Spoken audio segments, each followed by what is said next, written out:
Hey, what's going on, everybody? This is about the third time I've tried to do this, so let's see if we can get this. A very busy cemetery. We're here on Father's Day. I'm here with Pops. He's old and in the car because it's hot, because it's 97 degrees, so I'm trying to give Pops a break.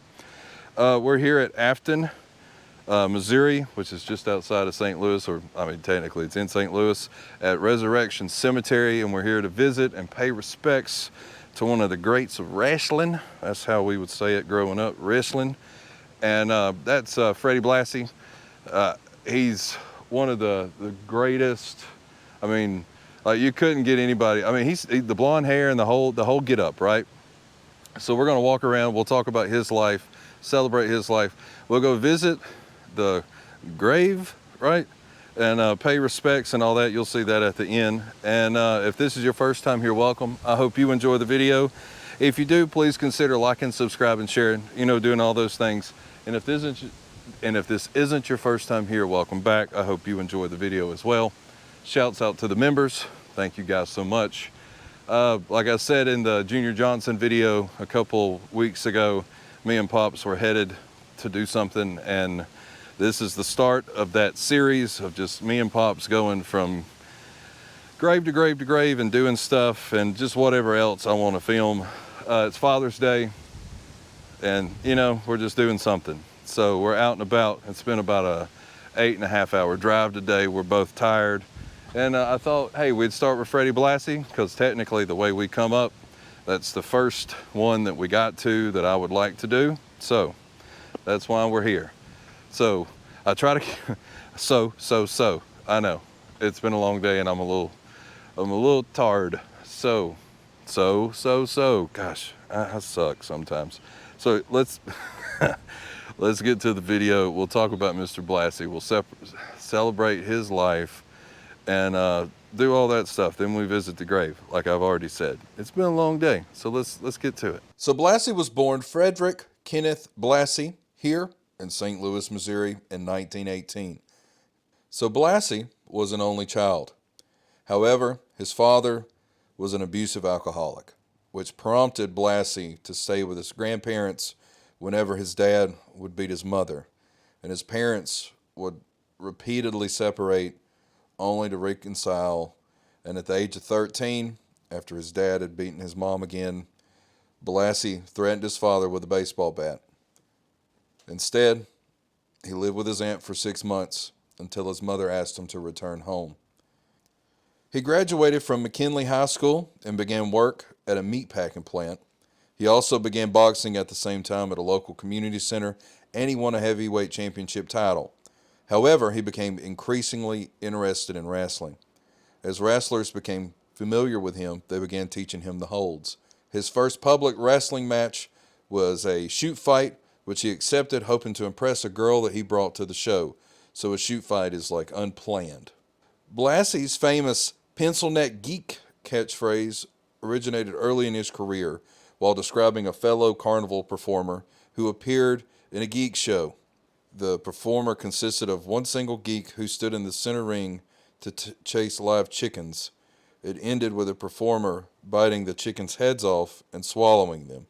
The geek shows were often used as openers for what are commonly known now as freak shows.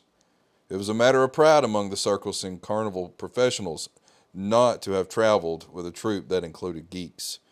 So after the U.S. entered World War II, Blassie enlisted in the Navy and served in the Pacific Theater for 42 months.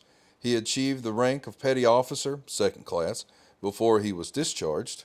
Upon Blassie returning from the war, he was billed as Sailor Fred Blassie to capitalize on the wave of wartime patriotism sweeping the country, but that gimmick really wasn't that successful. So in '52, Blassie moved to L.A. to work with Jules Strongbow. He teamed with Billy McDaniel as the McDaniel Brothers, but when they went east, they were known as the Blassie Brothers. So in '53, he worked in the Atlanta-based Georgia Championship Wrestling territory for Paul Jones, the wrestler of the 1930s, not the manager from the 80s.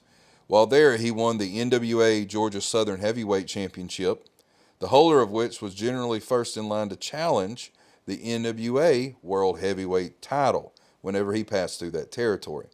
It was also during this period of his career when he dropped his babyface gimmick and became a full-fledged heel, which that's the bad guy. The fans consistently booed him because he was considered a Yankee. He also bleached his hair at the time, and as many other stars of the era did, such as Gorgeous George, Johnny Valentine, and how can we forget, not Nature Boy Ric Flair, but Nature Boy Buddy Rogers.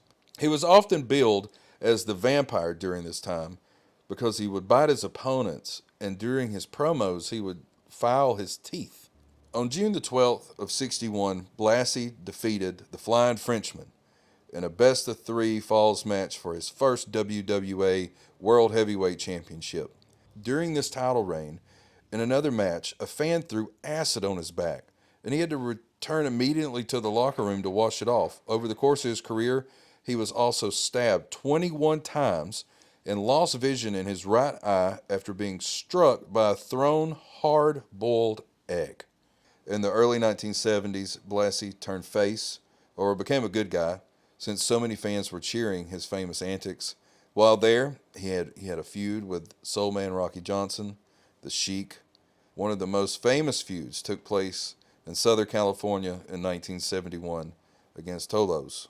The final match of their series took place at the LA Coliseum and set a new California record for attendance at the gate. After spending a few years in Japan wrestling, Blassie retired from active wrestling in 1974 due to a California law that prohibited anyone over 55 from getting a wrestling license. His knees also were not in the best condition, which contributed to the retirement.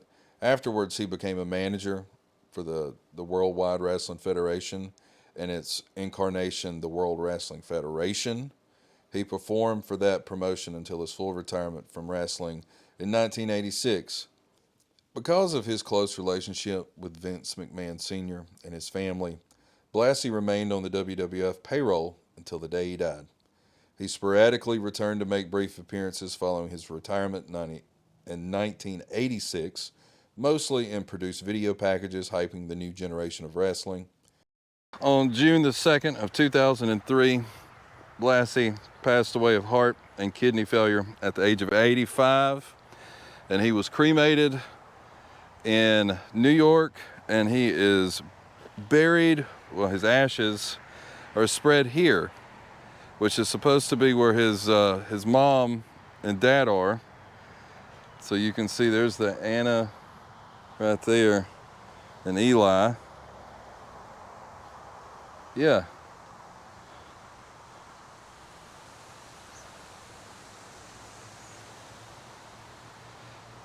So I guess we can use our imagination.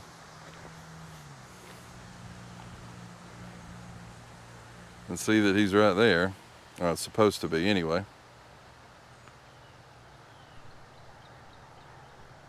At least, at the very least, he's buried with his mom, or cremated and buried there.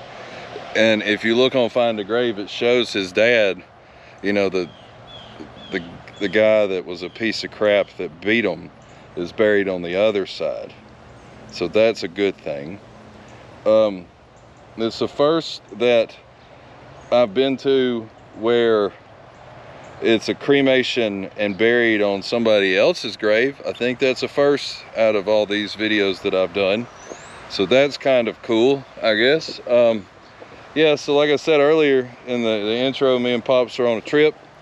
Hope you guys enjoy some of the videos that are coming up. We drove about 8 hours up here to St. Louis today, and we got another 5 or 6 hours of driving tomorrow. Let's see.